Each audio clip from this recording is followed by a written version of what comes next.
Me revoici donc au cours de la soirée pour vous présenter donc une petite vidéo qui a trait toujours à des exercices ou plutôt des exercices et de la théorie relative à la mécanique des fluides, et je dirais même plus, puisque la mécanique des fluides se décline en divers domaines, tels que de nombreux domaines se déclinent en différents domaines. Donc on peut avoir un domaine dans un domaine regroupé en, enfin, un domaine divisé en sous-domaines. On peut avoir un domaine qui est divisé en sous-domaines.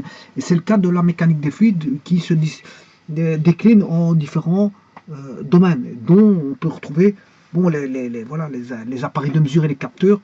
On peut retrouver la théorie donc des, comment on appelle ça, de la mécanique des fluides, la mécanique qui va concerner la statique des fluides, donc l'hydrostatique si vous voulez. Et au départ l'hydrostatique ça concernait l'eau, mais bon, les lois sont valables pour les autres liquides. Voilà. Alors parfois on peut avoir des gaz, hein. Bon, je vous ai dit que au départ, quand j'allais entamer la mécanique des fluides, bon, je distinguais les gaz des liquides, bien sûr, parce que déjà à la base c'est on va dire deux matières qui ne se présentent pas de la même façon. Donc, autant dire qu'on peut les distinguer, parce que autant dire qu'il y en a un qui est compressible pour les gaz et incompressible pour les liquides. Voilà. Enfin, quand on dit incompressible, c'est partiellement incompressible pour les liquides.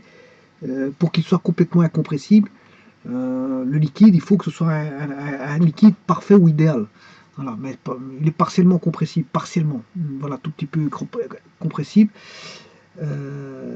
Donc les liquides sont incompressibles et les gaz sont compressibles, et un gaz parfait est à 100% compressible.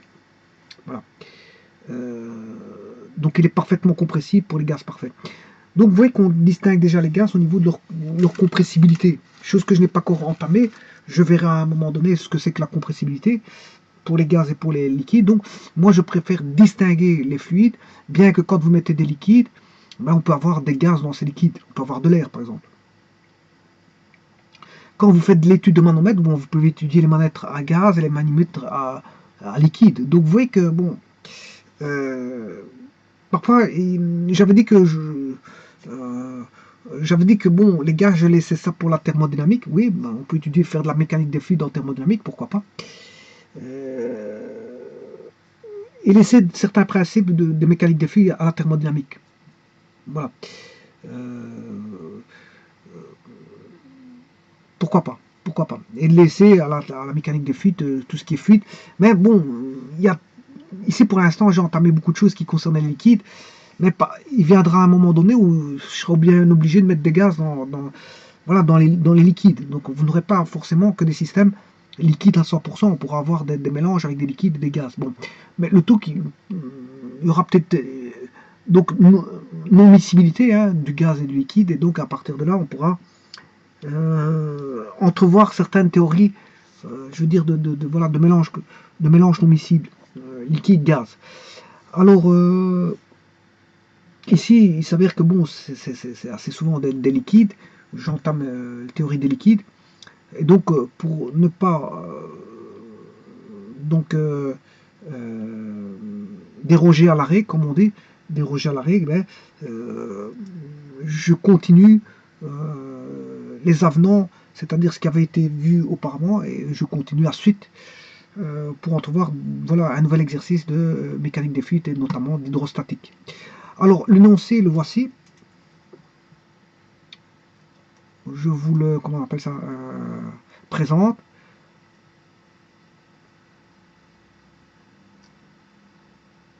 Voilà. Donc, on va le lire ensemble. Donc, plutôt, je vais le lire pour que vous puissiez en avoir écho. Donc, la pression qui existe à 2 mètres sous le niveau d'un lac, est 5 fois moindre que celle qui règne au fond. Bon, au fond, plus vous descendez, plus la pression est forte, parce que la pression dépend de la hauteur, hein, ça vous le savez. Donc ici, qu'est-ce qu'on demande? Ben, la question est simple, quelle est la profondeur du lac? Donc c'est un petit énoncé, et voilà, il y a un problème simple. Mais tout ça demande une résolution, un calcul, voilà, d'équation. C'est juste ça. Donc la pression existe à 2 mètres sous le niveau d'un lac. Alors je ne sais pas si niveau je l'ai bien écrit.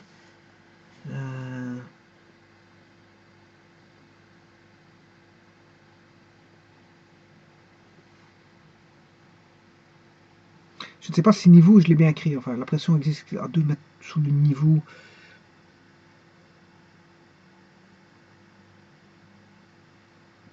Niveau, je me demande s'il n'y a pas une petite erreur là, dans mon niveau.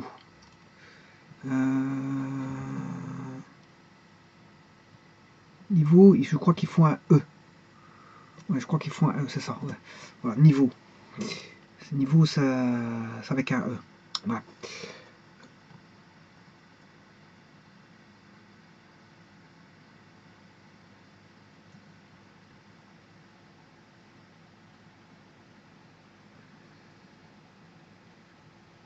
Je vais regarder le dictionnaire et de savoir d'où vient cette terminologie.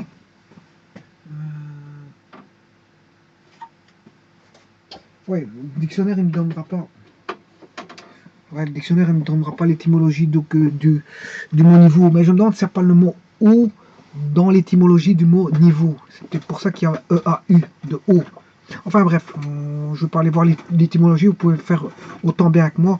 Vous allez voir sur internet, vous regardez si dans l'étymologie il n'y a pas une correspondance entre l'eau et le mot niveau. Mais ça, bon, vous pourrez aller le voir. De toute façon, je peux le mettre en commentaire, c'est pas un problème. Par contre, la pression qui existe à 2 mètres sous le niveau d'un lac, bon, je vous rappelle que le lac, c'est une grande étendue d'eau entourée de terre, hein, où il suffit que la profondeur, la superficie et le volume soient suffisants pour provoquer, si vous voulez, ce qu'on appelle une sédimentation ou un dépôt de sédiments ou ce qu'on appelle une stratification. Voilà. Donc, si on a une stratification ou une sédimentation, une des deux conditions, fait dire qu'on a affaire à un lac. Alors, pas confondre un lac d'un étang d'une mare. Alors, je vous rappelle que ce que c'est que, une mare, c'est une étendue d'eau stagnante, peu profonde, pérenne ou non naturelle, et de faible superficie. Voilà, faible superficie.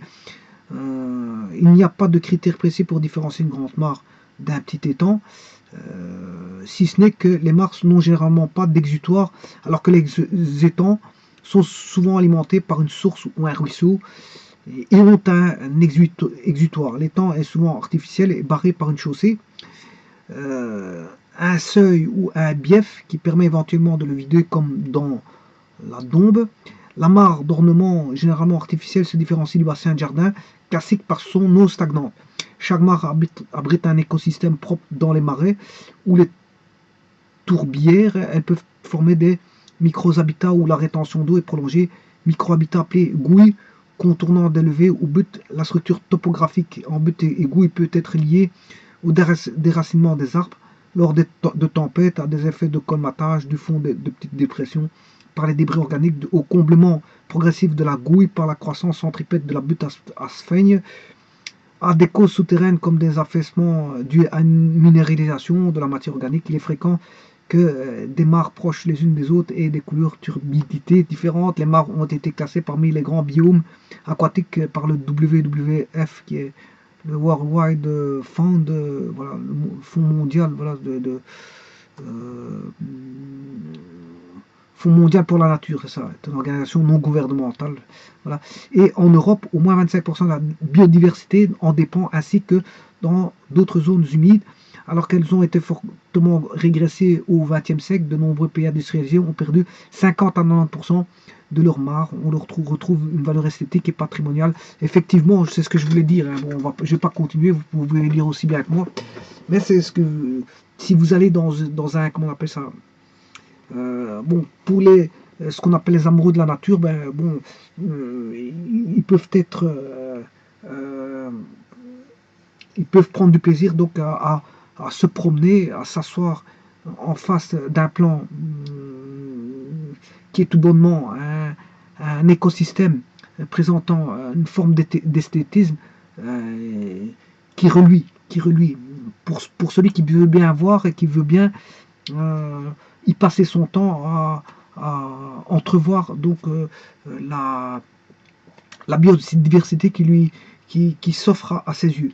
Donc il y a toute une voilà, une échelle de couleurs, des nuances, voilà,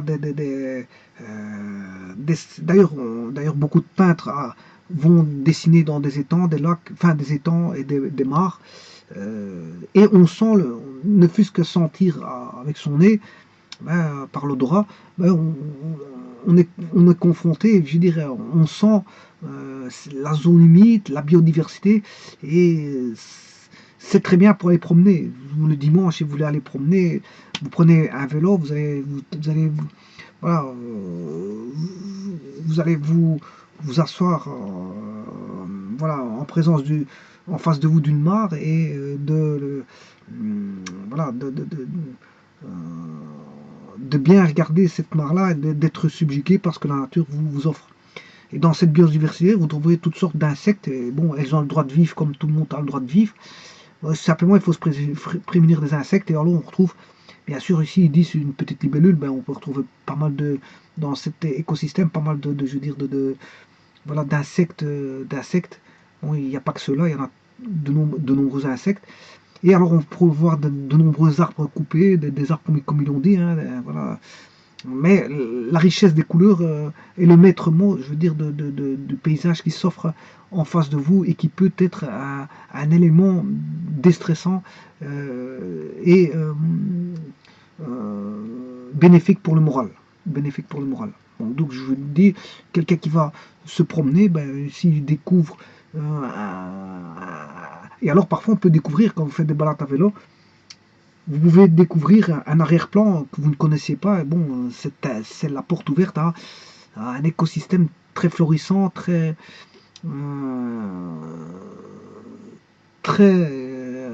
très enrichissant voilà, voilà, pour la cause, je veux dire, de la biodiversité. Voilà, biodiversité. Parce que bon, c'est pas partout qu'on trouve des marais. Euh, c'est pas partout qu'on retrouve des étangs artificiels. Bon, on n'a pas tous les mètres. Hein. Bon, il faut les trouver. C'est des endroits généralement qui sont euh, peu fréquentés. Bon, dans des arrière-plans, voilà, mais quand ils sont fréquentés, il y a des chemins où des promeneurs peuvent en profiter et bon, ils en profitent. Mais c'est généralement des amoureux de la nature, donc ils ne bousillent pas la nature, ils la respectent. Et donc, bon, pendant de nombreuses années, de nombreuses personnes peuvent passer par ces sentiers sans jamais, je veux dire, tout en respectant la nature, sans jamais la souiller. Donc la biodiversité restera peut-être s'étendra, voilà, et on retrouvera, voilà, elle s'étendra pour faire en sorte que on a une faune et une flore euh, qui, qui font partie voilà, de notre environnement.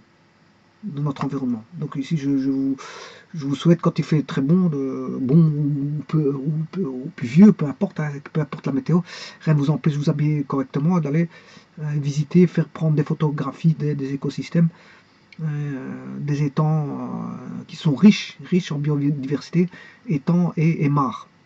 Voilà. Donc c'est un très bel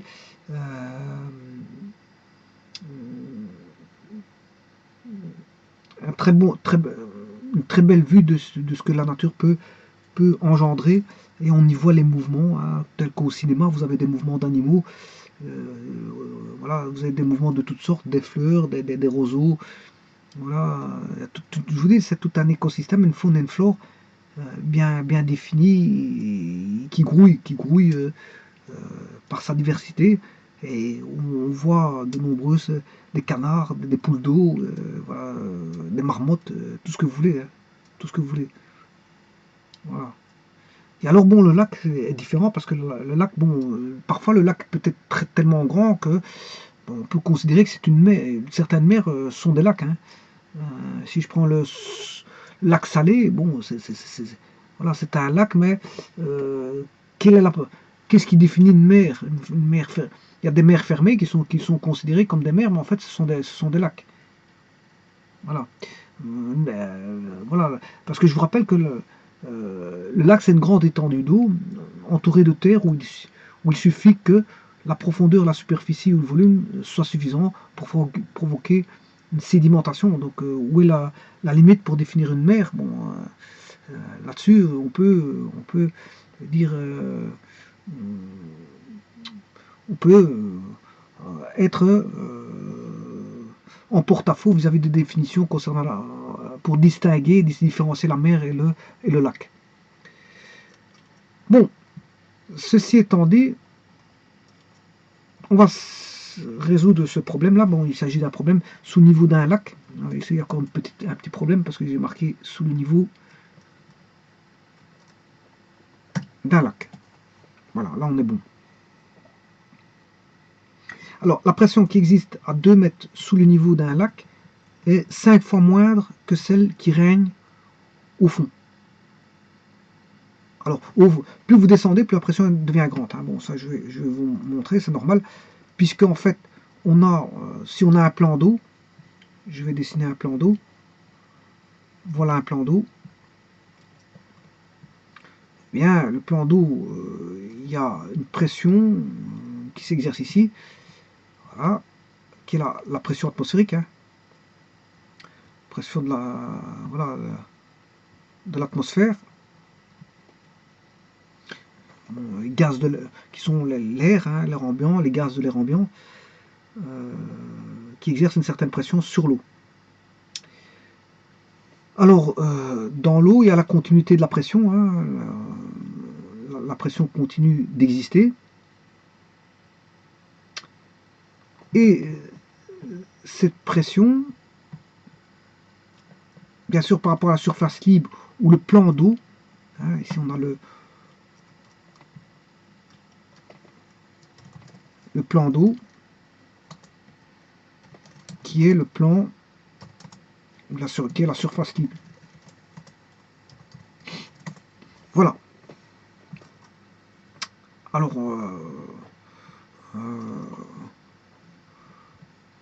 là, la pression,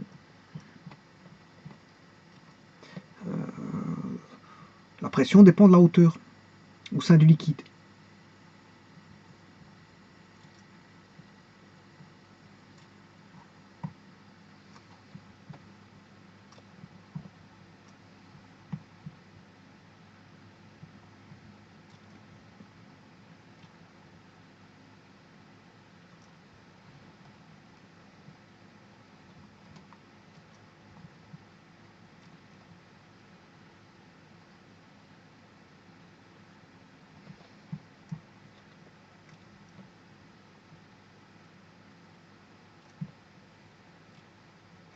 Voilà, ici on a donc une hauteur, une profondeur d'eau. Là, une profondeur désignée par ce qu'on appelle la lettre H, qui est une hauteur. Et alors, la pression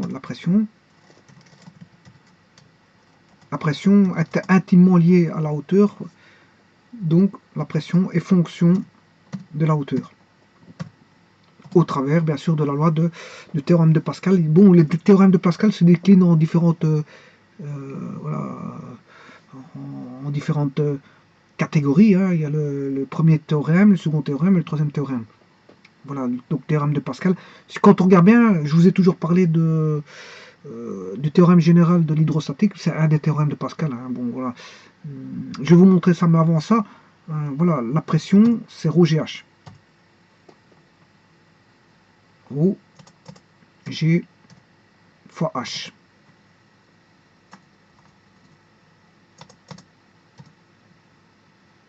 Donc, on a ρ GH, voilà. Ça c'est ρ, ça va être la masse volumique, fois la gravitation, fois la hauteur. Voilà. Alors on considère que le ρ ici dans le lac, le ρ, il est homogène partout. On considère par hypothèse qu'il est homogène partout. Ouais, ici.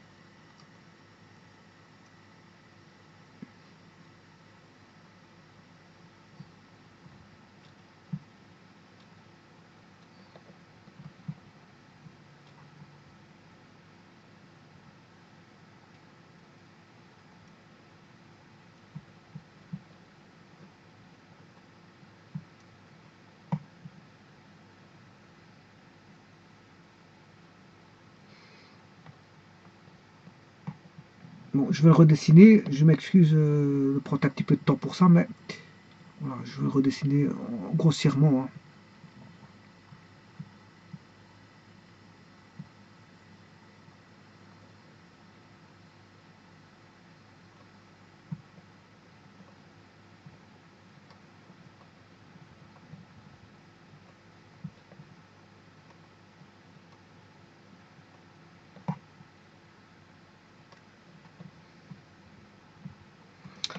Voilà, donc on a l'étendue là. Euh,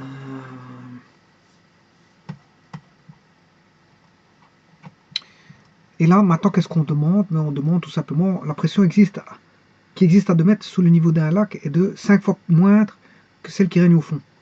Donc, voilà. Donc on a 2 mètres. Le niveau 0, bien sûr, il y a un repère qui est posé, hein, comme à l'accoutumée. Bon, parfois je ne le mets pas. Parfois le repère, bon, voilà, le niveau 0, c'est le niveau, voilà, vu de cette façon-là, on a le niveau 0 ici, le niveau de référence. Voilà, et la profondeur, ben, là, quand on a 2 mètres, voilà, 2 mètres c'est ici, euh, ça correspond à ce niveau-ci. Voilà, par rapport au niveau 0. Voilà, le niveau 0, il est ici.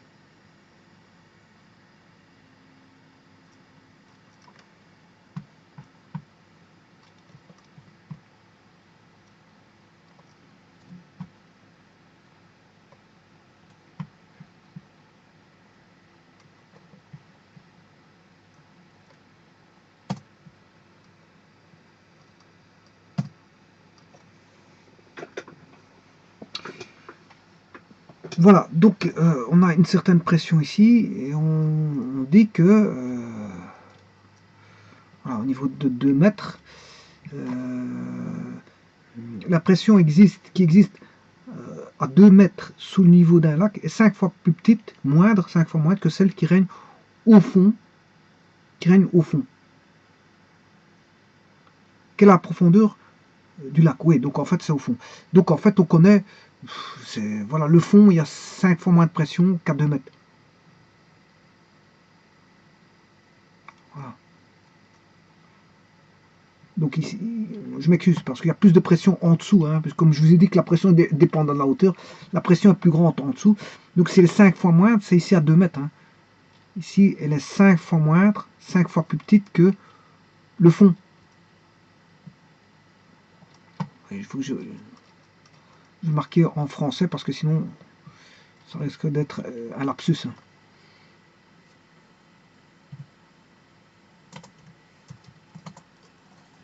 Pression. 5 fois moindre, c'est 5 fois plus petite.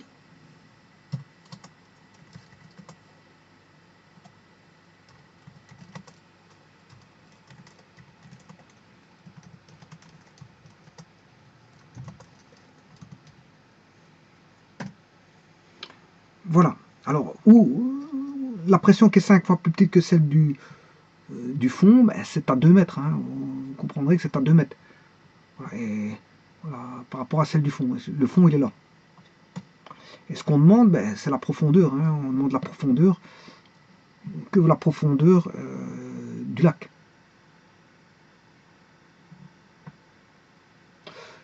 Bon, ça, on pourrait le faire de manière mathématique. Hein. Bon, c'est pas un problème.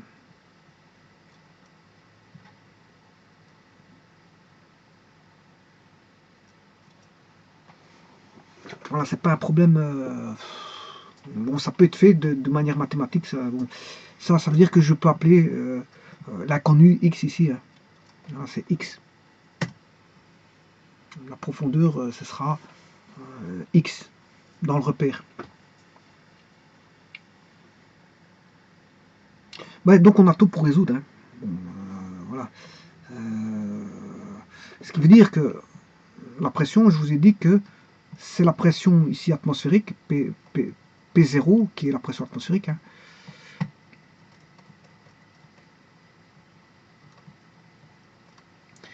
Donc la pression P0 qui est égale à la pression atmosphérique.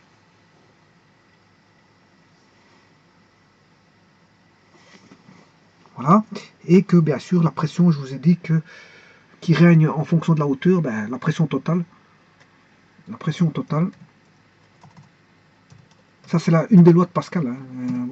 Elle se décline en plusieurs, voilà, en plusieurs façons.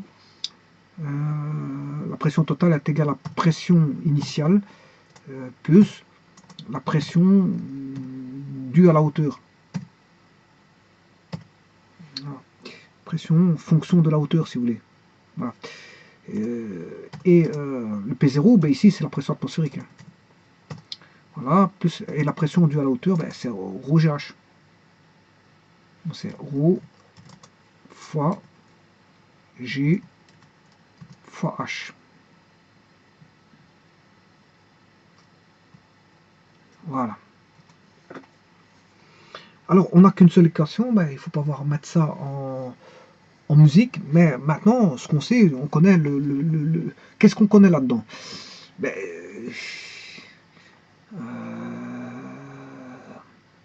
on connaît la gravitation, c'est déjà ça. Hein. Bon, on connaît déjà la pression atmosphérique, on la connaît, la gravitation, on la connaît. Le ρ, ben, c'est le ρ de l'eau, donc voilà. Et le H, ben, il faudra faire un système.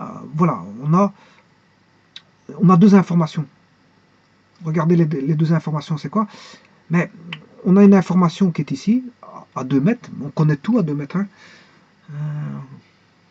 Voilà, on connaît tout. Et alors, il faut rechercher les informations à X mètres.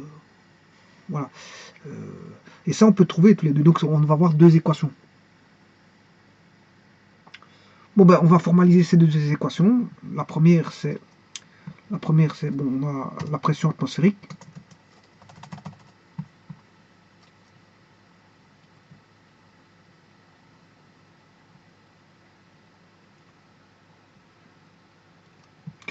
La première, on connaît la pression atmosphérique. Hein. Bon, la pression atmosphérique est de 101 325 pascal.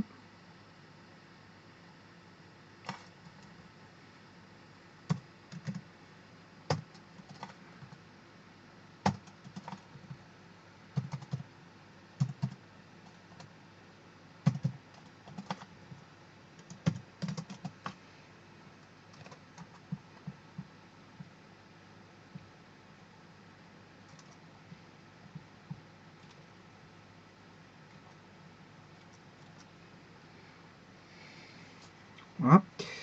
Alors, le ρ de l'eau, ben, je vais le mettre à 1000 kg. Comme je dois trouver la hauteur en mètres, je travaille en kg par mètre cube. Donc c'est 1000 kg par mètre cube.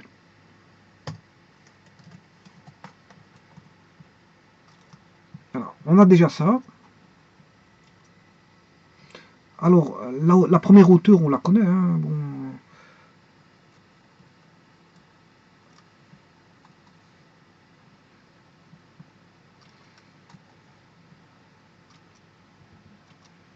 La première hauteur, c'est 2 mètres.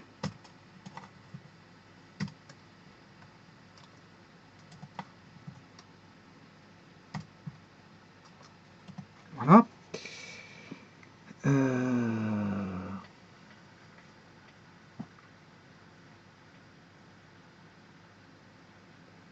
Bon, ben, avec ça, je peux calculer à 2 mètres ce qui se passe. Hein. J'ai l'information à 2 mètres. Hein. Parce que la pression totale, c'est égal à la pression atmosphérique, qui est 101 325, plus ρ GH. Ρ de l'eau, il est là, fois H, mais fois G. Oui, fois G, je vais encore faire fois G, je vais le mettre tout de suite. Donc j'ai pas mis la gravitation.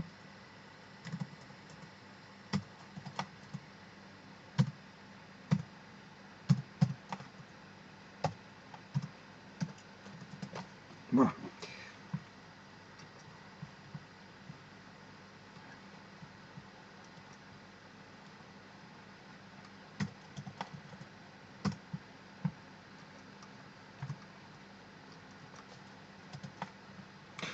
Voilà, donc ça c'est la pression en Pascal, hein. On a 120 000 Pascal. C'est-à-dire en Newton par mètre carré. C'est Newton par mètre carré.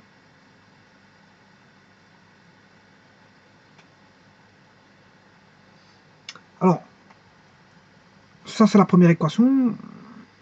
Mais la seconde, comment va-t-on tirer la seconde? C'est grâce à l'information ici. L'information qui est ici. La pression est 5 fois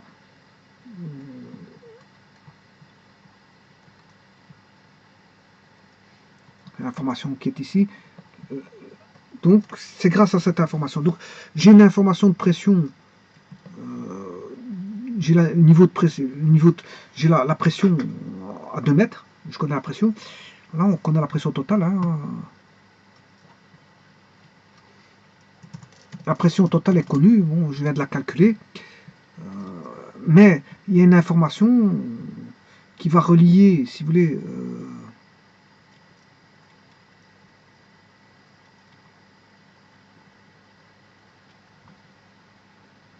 ceci.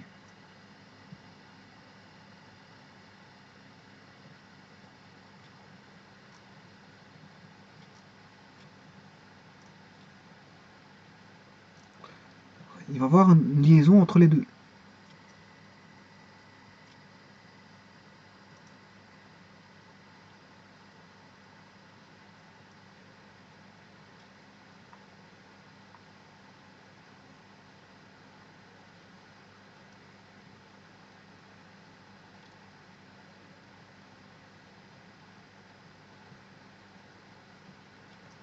Voilà.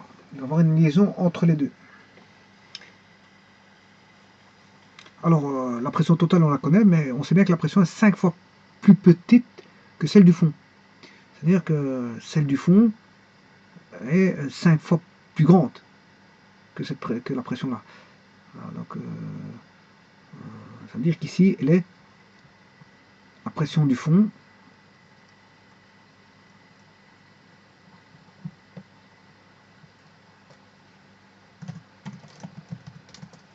est 5 fois plus grande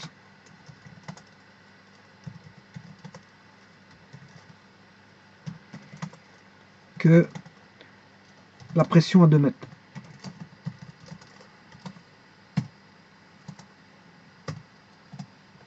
Voilà, et en écrivant ceci, bah, tout est dit. Hein. Donc voilà, on peut trouver la pression et donc fatalement la hauteur. Une fois qu'on sait, on calcule la pression, regardez bien comment on applique. Hein. Je recherche d'abord la pression ici, enfin, au niveau de 2 mètres. Hein. Voilà, au niveau de 2 mètres, je recherche la pression, je sais bien que je suis à 2 mètres, donc on sait trouver la pression. Puis on a une information qui nous dit que bon, la pression à 2 mètres est 5 fois plus petite. Eh bien, ça permet de dire que la pression est 5 fois plus grande dans le fond, par rapport à 2 mètres. Dire que la pression est 5 fois plus petite à 2 mètres que celle du fond, bah, à 2 mètres, dire que la pression est 5 fois plus petite que celle du fond, bah, c'est dire que la pression dans le fond est 5 fois plus grande que la pression à 2 mètres. C'est inverse. C'est inverse. On peut dire l'inverse. Dans le fond, on peut dire l'inverse. Voilà. Et ayant ceci, maintenant, on peut tout trouver. Hein. On peut tout trouver. Voilà. Donc elle est 5 fois plus grande que celle de... Je vous rappelle que la pression est beaucoup plus grande dans le fond qu'au-dessus. Plus vous descendez, plus la pression est grande. Parce que la pression est en fonction de la hauteur et plus de la profondeur. Et plus vous descendez, plus c'est profond, plus la pression augmente. Eh bien, calculons ceci. Donc, ce qui veut dire que là, on a combien de fois la pression? On a 5 fois la pression qui est à 2 mètres. Bon, ici, c'est la pression totale, bien sûr. Ouais.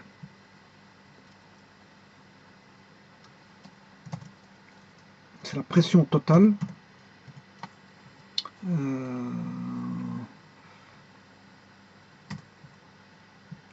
à 2 mètres. Voilà. Alors, ça, c'est 5 fois la pression totale. Ici, c'est 5 fois.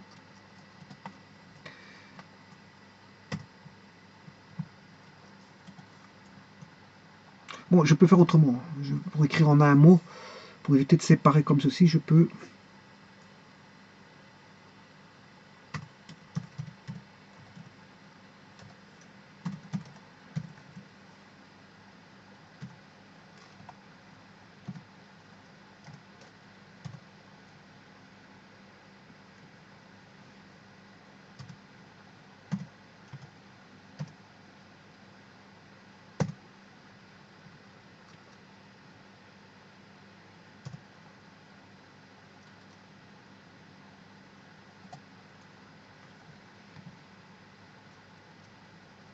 La pression totale à 2 mètres. Alors, je vais faire la même chose ici. Là, ça va être...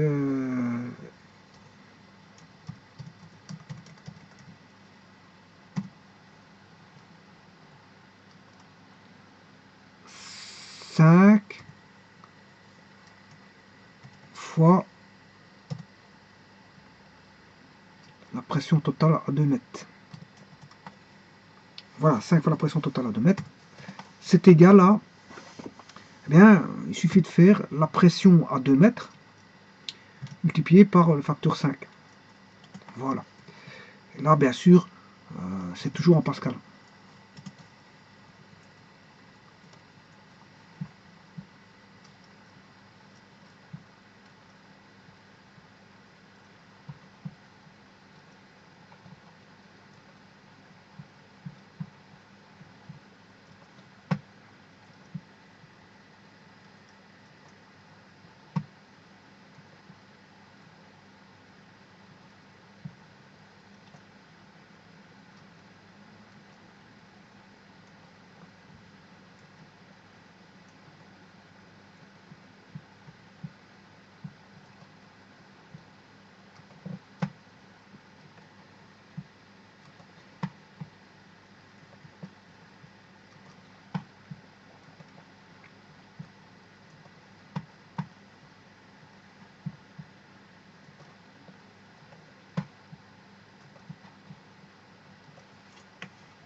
Voilà, et à partir de là, ben, on peut calculer la hauteur. Voilà. Alors, la hauteur, comment va-t-on calculer ceci?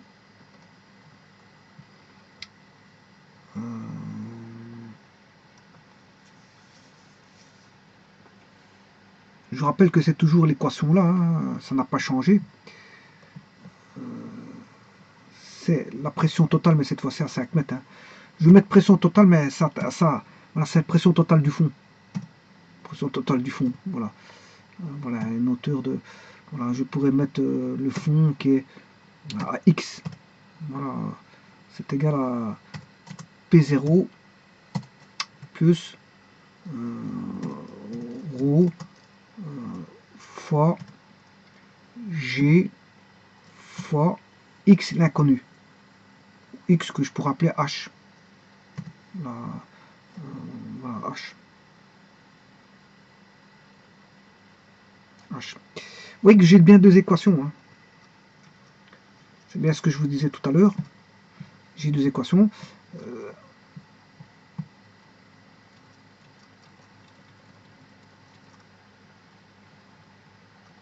La première, la voici.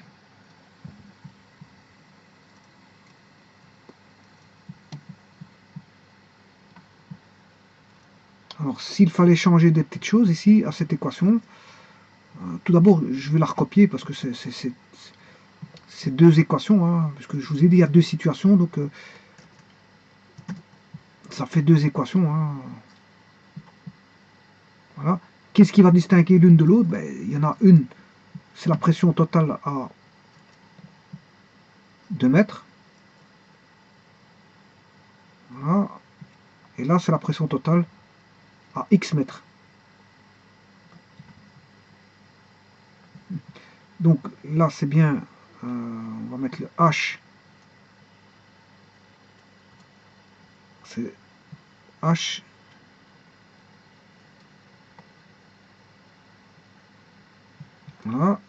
c'est à 2 mètres. Pression totale. Ouais.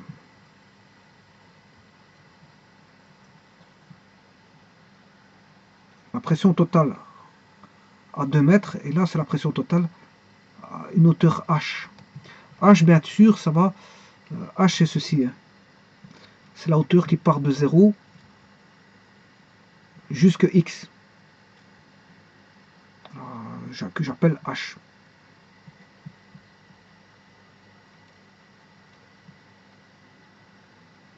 Voilà. Ceci, c'est H.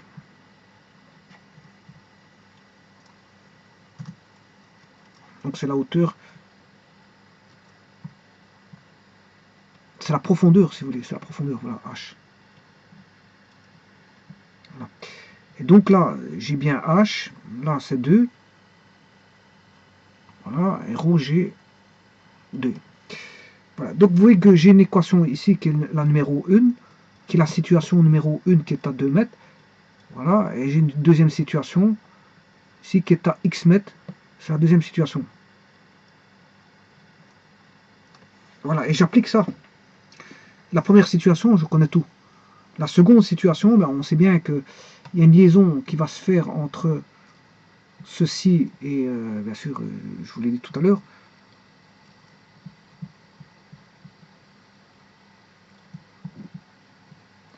ceci et ceci.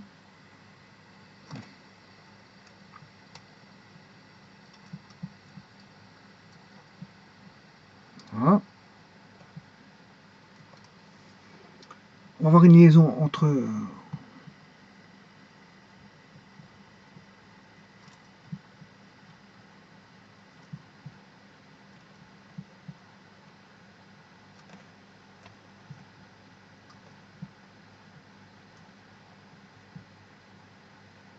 ceci et ceci. Voilà. Qui nous ramène, bien sûr, à ces deux équations.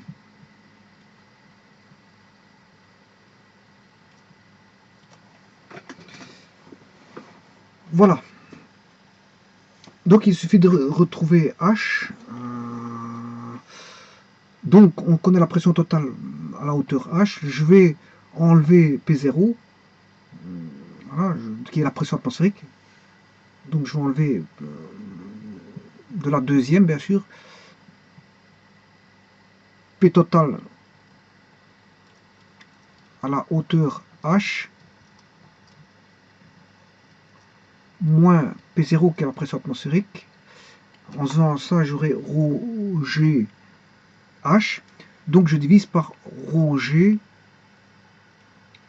pour avoir la profondeur. Voilà. On va juste faire appliquer ceci. Bon, je vais retourner donc ici. On va faire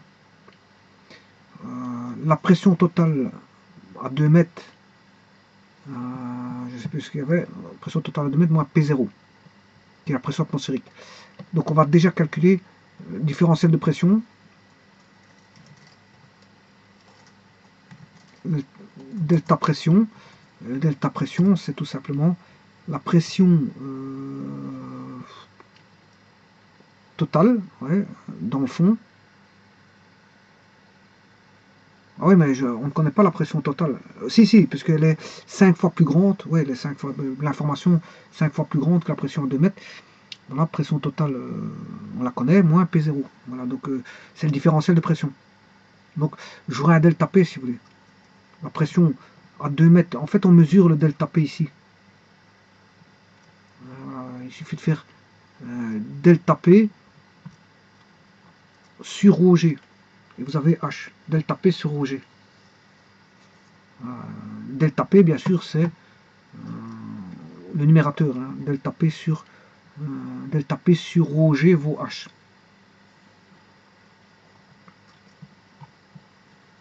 Bon, on va calculer ce différentiel de pression. Donc on a 654 000 moins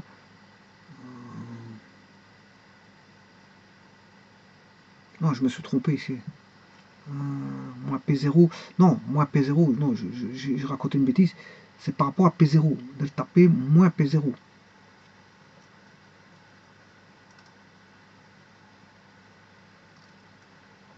c'est le différentiel de pression, c'est par rapport à ceci.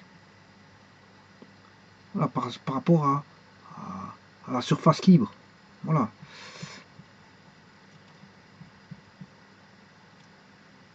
Voilà le différentiel de pression. Il va de là à là. Là, c'est le delta P. Delta P.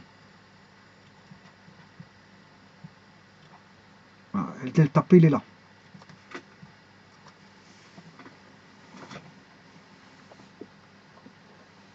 Voilà, donc on va faire delta P sur rho G.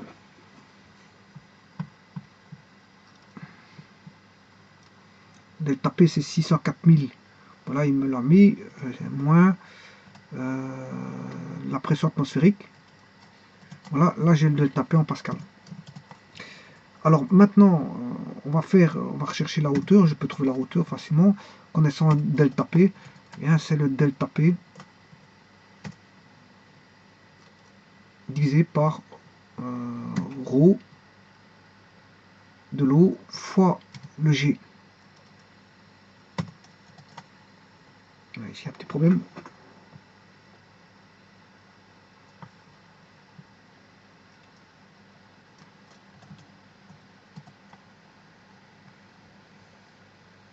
Voilà, c'est 51 mètres 30. 51 mètres 30. Bon, et alors, bon, vous pouvez vous amuser pour faire le problème en échangeant les données. La pression qui existe à 3 mètres. On va regarder la pression qui existe à 3 mètres. Voilà, les 130 000 pascal. Bon, les deux. Là, on a une hauteur de 56 mètres. Si la pression est 5 fois moins qu'à 3 mètres. Voilà. S'il était 7 fois moins à 3 mètres, ben, voilà, on aurait 82 mètres de hauteur. 82 mètres de hauteur. S'il serait 10 fois moindre, à 3 mètres, vous voyez que plus elle est moindre et plus la hauteur est grande. Hein, c'est normal. Parce que la pression est 10 fois moindre à 3 mètres que celle du fond. Donc celle du fond est 10 fois plus grande. 10 fois plus grande que celle qui est à 3 mètres. Alors je vais mettre ici à 5 mètres. Ici j'arrive à 122 mètres. Si je suis à 20 mètres, ouais, ici il faut 20 mètres. Si la pression est 100 fois moindre, là on a 3 km. 3 km. Voilà. Bon, et s'il est 1000 fois moindre à 20 mètres, on va être au-delà de 3 km. Voilà, 1000 fois moindre. Voilà, et là.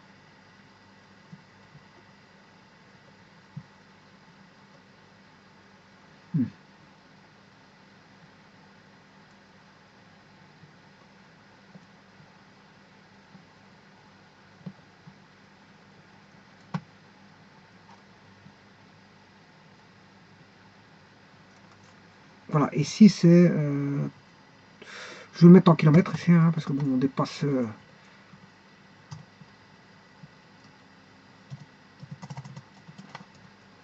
30 km. Là, elle est 1000 fois moins qu'à 20 mètres. Voilà.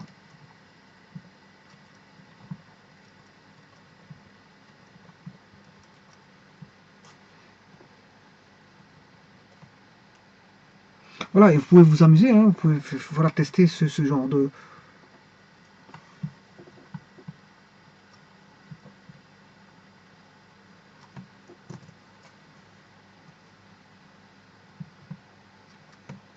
petits programmes, voilà.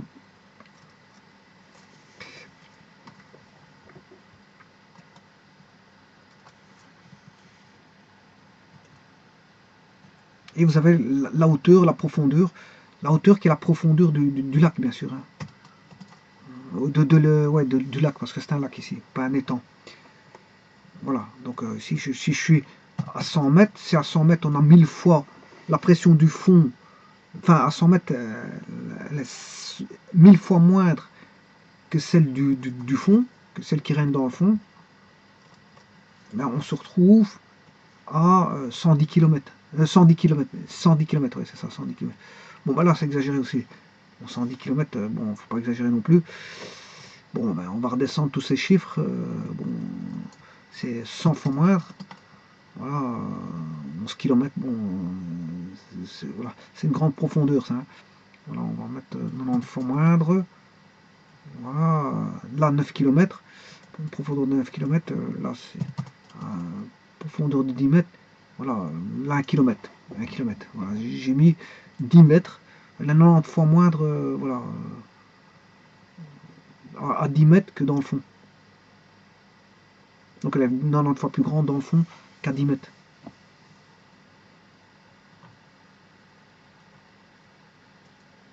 Voilà. Et donc je me ramène à l'énoncé. Et l'énoncé disait que on avait, je ne me rappelle plus,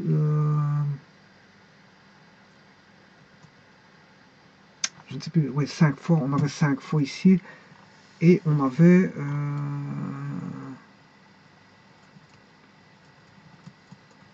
2 mètres, je crois que c'était 2 mètres. Ouais, 2 mètres. Ouais, c'était 51 mètres. Voilà, 51 mètres.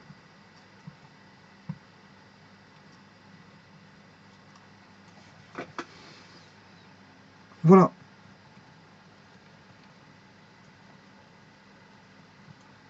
Donc on a deux paramètres ici. Hein. On a le paramètre de hauteur, voilà, 2 mètres.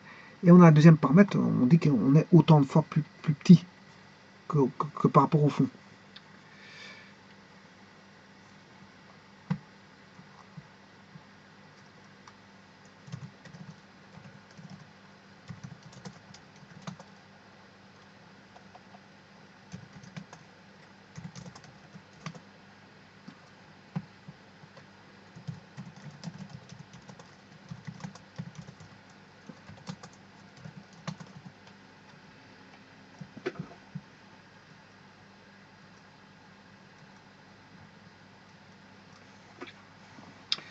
Voilà, je vous remercie beaucoup.